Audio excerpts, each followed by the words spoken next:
చాలా మంది Parkinson's patients మన ఓపీడీకి వచ్చినప్పుడు కామన్ గా ఒక క్వశ్చన్ అడుగుతా ఉంటారండి. Deep brain stimulation surgery, brain chip surgery చేయడం ద్వారా మాకున్న పార్కిన్సన్స్ కంప్లీట్ గా తగ్గిపోతుందా, వణుకుడు జబ్బు కంప్లీట్ గా తగ్గిపోతుందా అని అడుగుతుంటారు. దాంతో పాటు ఈ డోపమిన్ ఇంజెక్షన్ చేయడం ద్వారా మేము ఒకసారి చేసుకుంటే సరిపోతుందా, లేకపోతే లైఫ్ టైం చేసుకోవాలా అనే ఒక క్వశ్చన్ అడుగుతూ ఉంటారండి. మొదటగా పార్కిన్సన్స్ డిసీజ్ లేదా వణుకుడు జబ్బు మనం చూస్తే ఒక 5 phases లో రన్ అవుతుందండి. ఫేజ్ వైజ్ మనం ట్రీట్మెంట్ చూద్దాము. ఫస్ట్ ఫేజ్ అండి very mild disease are stage 1 disorder అండి. దానిలో కేర్ గివర్స్ అంటే వాళ్ళు చుట్టుపక్కల ఐడెంటిఫై చేస్తారు. పేషెంట్స్ కి జనరల్ గా పెద్దగా సిమ్టమ్స్ ఉండవు. ఒక చెయ్యిలో కానీ ఒక కాల్లో కానీ వణుకుడు లాగా ఉండటం, లేకపోతే ఒకవైపు కొంచెం కాలు ఈడ్చినట్టు నడవటం, లేదా ఒక చెయ్యి స్లో అవటం అనేది జరుగుతూ ఉంటుంది. కొంతమందికి ఒకవైపు మోక కవలికల్లో మార్పులు అనేది వస్తాయి, అంటే మాస్క్ లాగా ఒకవైపు అనేది వస్తూ ఉంటుంది.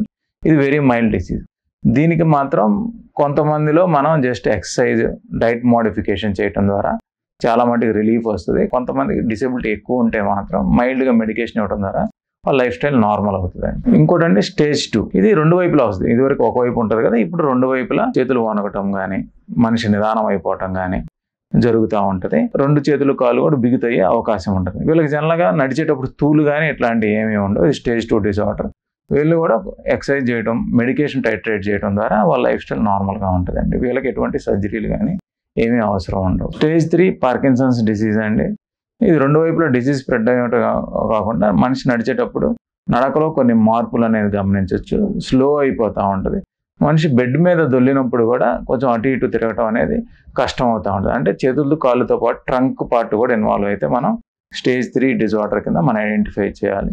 ఈ స్టేజ్లో కూడా డిపెండింగ్ అపాన్ ద ఇంటెన్సిటీ బట్టి మనం medication plus exercise, diet modification అనేది సరిపోతుందండి. కొంత ఇంబ్యాలెన్స్ స్టార్ట్ అయ్యాక మందుల యొక్క ప్రభావం కొంత తగ్గుతుంది. అంటే ఇదివరకు 4 hours 5 hours పనిచేసే మందులు ఇప్పుడు 2 hours 3 hours పనిచేయటం. వీళ్ళకి మాత్రం మనం డీప్ బ్రెయిన్ స్టిమ్యులేషన్ సర్జరీ ద్వారా రిలీఫ్ అనేది కలిగించవచ్చు. స్టేజ్ 4 డిజార్డర్ అండి. పైన చెప్పిన స్టేజ్ 3 కాకుండా వీళ్ళకి ఎక్కువగా బ్యాలెన్స్ ప్రాబ్లం అనేది మొదలవుతుంది.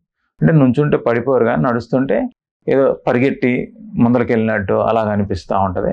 వీళ్ళలో కొంతమందికి హాలుసినేషన్స్ అంటే ఉన్నాయి లేనట్టు, లేని ఉన్నట్టు అనేది అనిపిస్తూ ఉంటుంది. దీన్ని మనం సైకోసిస్ అంటాం. ఇందులో ఎర్లీ స్టేజ్లో మనం డీప్ బ్రెయిన్ స్టిమ్యులేషన్ సర్జరీ చేయడం ద్వారా రిలీఫ్ అనేది కలిగించవచ్చు. వీళ్ళకి మార్నింగ్ 8 to 10 hours వాళ్ళు యాక్టివ్గా ఉండేటప్పుడు మనం డోపమిన్ ఇన్ఫ్యూజన్ ఇవ్వడం ద్వారా వాళ్ళ పని వాళ్ళు చేసుకోగలుగుతారండి. Final stage of Parkinson's disease అండి. ఇది స్టేజ్ 5 పార్కిన్సన్స్ డిసీజ్. ఇది చాలా మటుకి వాళ్ళ నడక అనేది కట్టేయలేకపోతుంది. అంటే ఇదివరకు నడవలేరు. వాళ్ళు చాలా మటుకు వీల్ చైర్ బౌండ్ లేదా బెడ్ బౌండ్ ఉంటారు. నాన్ మోటార్ సిమ్టమ్స్ అంటే నడక ఈ ప్రాబ్లమ్సే కాకుండా ఎక్కువగా హాలుసినేషన్స్ రావటం, సైకోసిస్ రావటం అనేది జరుగుతూ ఉంటుంది. ఈ స్టేజ్ ఆఫ్ డిజార్డర్లో మనం వీళ్ళకి మందుల ద్వారానే రిలీఫ్ అనేది వస్తుంది. బాగా సివియర్ సిమ్టమ్స్ ఉండి బాగా రిజిడిటీ కనుక ఎక్కువగా ఉంటే వీళ్ళకి కూడా డోపమిన్ ఇన్ఫ్యూజన్ ద్వారా మనం కొంత రిలీఫ్ అనేది కలిగించవచ్చండి. Thank you.